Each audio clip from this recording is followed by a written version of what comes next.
Assalamu alaikum wa rahmatullahi wa barakatuh. I'm Dr. Mir Mh. I'm a general practitioner, general physician, diabetologist, and infectious diseases specialist from Medicare Clinic 1920 in HSR Layout, Bangalore. And today I'm going to talk to you about the prevalence of psychiatric illnesses in the society.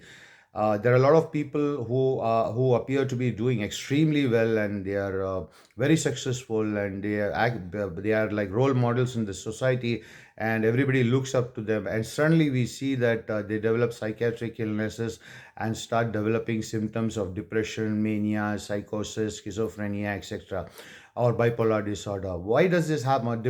Why does this happen? This happens because of some concepts in religion.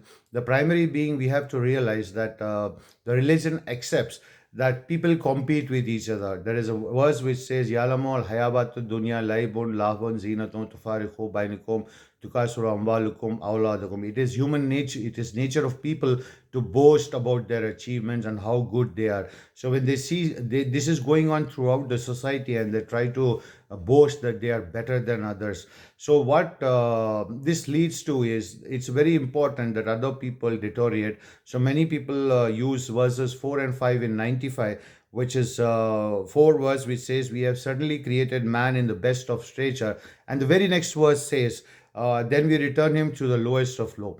So how is this possible? This is possible not through some psychiatric illness or as described. It is mostly because of skins, souls, and spirits which enter the person's body.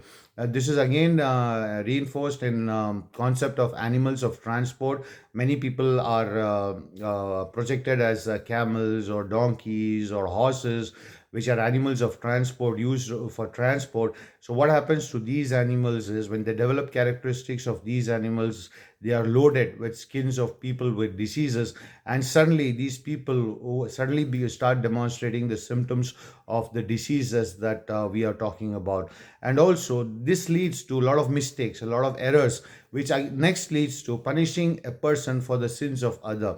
The person may not have a psychiatric tendency or a criminal tendency, or he may not even know how to commit a crime, or the accusations against him he may not even be aware of. This is happening because there are skins and souls and spirits inside him which are capable of doing this. So this how is what is the guidance for this? This is given in Surah Al-Isra 17:15, which says, no soul shall be burdened with the sin, no soul burdened with the sin will bear the burden of another.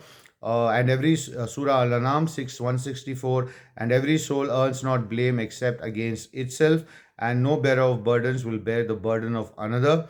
Surah Al-Najm, that no bearer of burden will bear the burden of another, and there is not for man except that good which he strives for. And Surah Al-Fatir, which 35:18, which says that no bearer of burdens will bear the burden of another. So stop yourself from becoming jokers, comedians, and humor artists, and kindly stop others from becoming jokers, comedians, and humor artists. Kindly like, share, and subscribe. Jazakallah khair.